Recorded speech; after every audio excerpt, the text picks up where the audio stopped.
तो यार last class में हमने डिस्कस किया था balanced and unbalanced chemical equations के बारे में, ठीक है। और आज जो है हमारी क्लास नंबर 5 है, जिसके अंदर हम कुछ इक्वेशन की हेल्प से सबसे पहले उन इक्वेशन को चेक करेंगे कि वो बैलेंस है या नहीं है, और अगर वो बैलेंस नहीं होगी तो उनको बैलेंस करना सीखेंगे।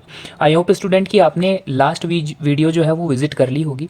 अगर नहीं देख पाए हो तो लिंक जो है वो डिस्क्रिप्शन के अंदर अवेलेबल है। प्लेलिस्ट का लिंक आपको देखने को मिलेगा, इस पर आप चले जाना। प्रीवियस की सारी वीडियोस यहीं पर आपको मिलेंगी, ठीक है।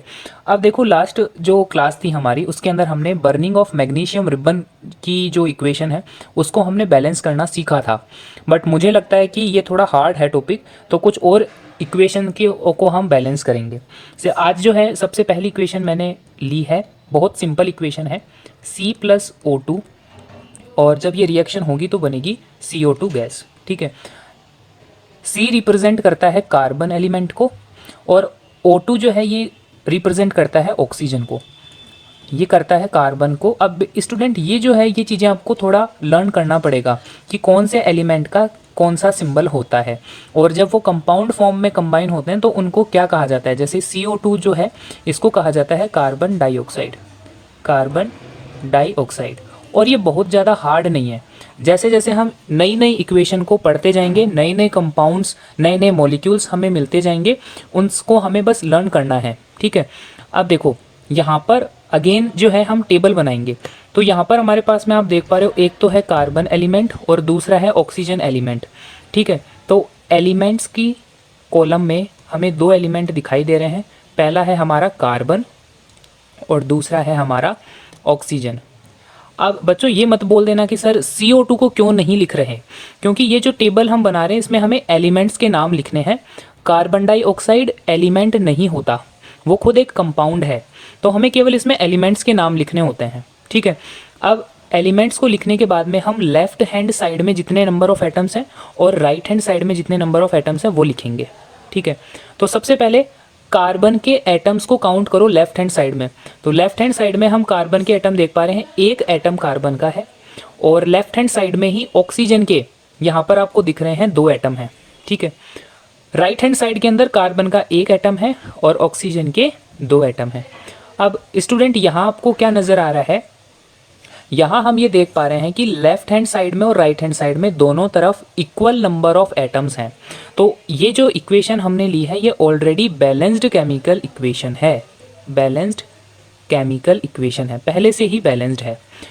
तो ये जो है बच्चों, इस तरीके से जब हम टेबल बनाएंगे तब हमें पता लग जाएगा कि वो बैलेंस है या नहीं है। अगर इक्वेशन बैलेंस नहीं होती तो उसे हमें बैलेंस करना होता, ठीक है।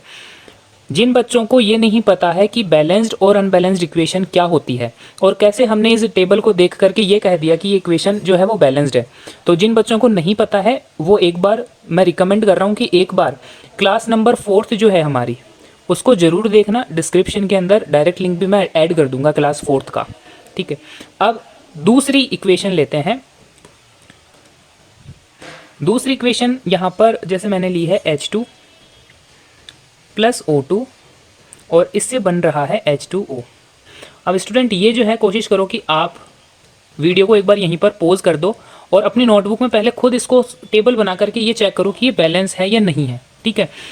मैं कंटिन्यू करता हूँ। जैसे मान लो इसमें हमें सबसे पहले एलिमेंट का फर्स्ट कॉलम होता है एलिमेंट्स का, तो यहाँ पर आपको कौन कौन से एलिमेंट्स दिख रहे हैं। H जो होता है ना, ये बेटा रिप्रेजेंट करता है हाइड्रोजन के एलिमेंट को, तो यहाँ पर हमें हाइड्रोजन दिख रहा है H, और O ऑक्सीजन को रिप्रेजेंट करता है, तो ये हमने लिख लिया ऑक्सीजन, ठीक है।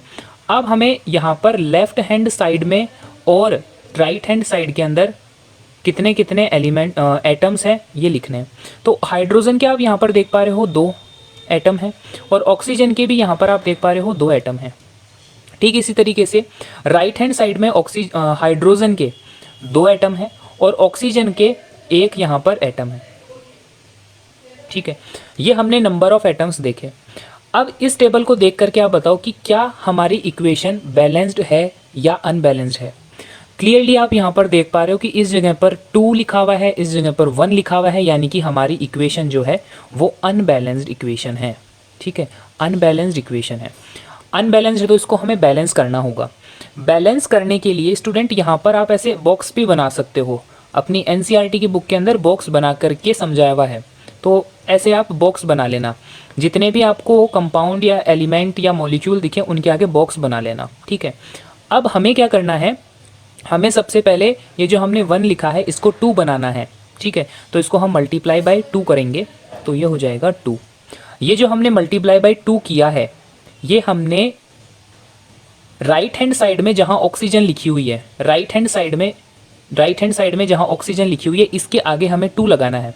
अब मैंने आपको लास्ट क्लास में भी बताया था कि हम यहाँ पर बीच में 2 नहीं लगा सकते, तो हमें इस बॉक्स के बाहर 2 लगाना पड़ेगा इस जगह पर, और ये 2 पूरे बॉक्स के ऊपर अप्लीकेबल होगा, यानी ये हाइड्रोजन के लिए भी लगाया है और ये ऑक्सीजन के लिए भी अप्लाई होगा, ठीक है।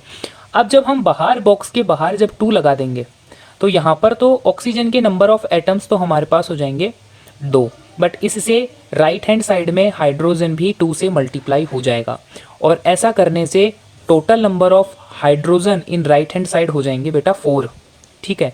अब यहाँ पर आप देख पा रहे हो कि 4 और 2 हाइड्रोजन अनबैलेंस्ड हो गया। इसे बैलेंस करने के लिए हम लेफ्ट हैंड साइड में भी 2 से मल्टीप्लाई करेंगे ताकि हमारा नंबर ऑफ एटम्स जो है वो टोटल नंबर ऑफ एटम्स 4 हो जाए। अब ये जो 2 मैंने लगाया है ये मैंने लगाया है लेफ्ट हैंड साइड में जहाँ पर हाइड्रोजन लिखा हुआ है, तो हमारी लेफ्ट हैंड साइड में हाइड्रोजन यहाँ लिखा हुआ है, इस बॉक्स के बाहर हम लगा देंगे 2। अब यहाँ पर आप देखोगे कि जो हमारी नई रिएक्शन बनी है उसे अगर हम लिखना चाहें तो उसे हम लिख सकते हैं 2H2 plus O2 arrow 2H2O। ये हमारी कंप्लीट नई जो इक्वेशन बनी है ये बनी है, और इसे हम कहेंगे अब balanced chemical equation. Balanced chemical equation कैसे पता चला कि ये बैलेंस हो गई?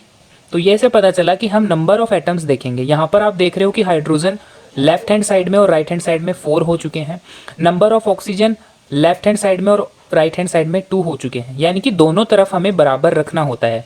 लेफ्ट हैंड साइड और राइट हैंड साइड को हमेशा हमें बराबर रखना होता है। तो टोटल नंबर ऑफ एटम्स अगर हम काउंट करेंगे तो अगर मैं यहाँ पर देखता हूँ कि total number of atoms in left hand side, तो यहाँ पर मिल रहे हैं हमारे 6 atoms, 4 + 2 total number of atoms मिल रहे हैं 6। और अगर यहीं पर हम काउंट करते हैं total number of atoms in right hand side, तो यहाँ पर भी आप देख पा रहे हो 4 + 2 ये भी हो रहे हैं 6। तब दोनों तरफ जब हमारे 6 एटम्स हो चुके हैं तो हम कहेंगे कि इक्वेशन अब बैलेंस्ड हो चुकी है। तो इस तरीके से हम बैलेंस्ड केमिकल इक्वेशन को लिखते हैं। आई होप ये 2 इक्वेशन से आपको समझ में आया होगा। अब एक इक्वेशन जो है वो आपको मैं देता हूँ जिसे आप ट्राई करना। इक्वेशन है 3rd नंबर की, CH4 गैसियस स्टेट में है प्लस 2O2, सॉरी ये नहीं लगाना, O2 ये भी गैसियस स्टेट में है, और इससे बन रहा है कार्बन डाइऑक्साइड और प्लस वाटर, ठीक है। ये 2 चीज़ें जो है हमारी बनी हैं, ये भी गैसियस स्टेट में बना है, सॉरी ये वेपर है, वेपर H2O वेपर को इंडिकेट कर रहा है जो भी गैसियस स्टेट के अंदर बना है, ठीक है। तो ये इक्वेशन आपके होमवर्क की है, कोशिश करना इसको सॉल्व करने की, और अगर कोशिश मतलब आपको नहीं आती है तो जो अपनी क्लास नंबर 6 होगी उसके अंदर मैं इसका आंसर लेकर के आ जाऊंगा, ठीक है। बट मुझे लगता है कि आप कर पाओगे इसको, ठीक है। यहाँ पर सबसे पहले क्या करना है, आपको एलिमेंट्स के नाम लिखने हैं कि टोटल नंबर ऑफ एलिमेंट्स कितने हैं। हिंट मैं दे देता हूँ, 1 2 3 इस इक्वेशन में 3 एलिमेंट होंगे। आगे का काम आपको करना है, लेफ्ट हैंड साइड में कितने एटम्स हैं, राइट हैंड साइड में कितने एटम्स हैं, और अगर बैलेंस है तो यहीं छोड़ देना, अगर अनबैलेंस इक्वेशन है तो उसको बैलेंस करके भी आपको बताना है, ठीक है। सो आई होप स्टूडेंट की आज वाली क्लास में और जो क्लास नंबर 4 है दोनों में हमने बैलेंस्ड एंड अनबैलेंस्ड इक्वेशन के टॉपिक को डिस्कस किया, और आई होप कि आपको ये टॉपिक जो है अच्छे से क्लियर हो गया होगा। इन केस किसी बच्चे के अभी भी डाउट है तो कमेंट बॉक्स में कर देना कि सर एक और क्लास इसी टॉपिक पर और बनानी चाहिए, तो मैं एक और क्लास जो है हम डिस्कस कर लेंगे इस टॉपिक पे, वरना हम अगले टॉपिक पर बढ़ेंगे। कंटेंट अगर पसंद आया है तो वीडियो को लाइक ज़रूर करना और चैनल को सब्सक्राइब करके फ्रेंड्स के साथ में भी शेयर कर देना।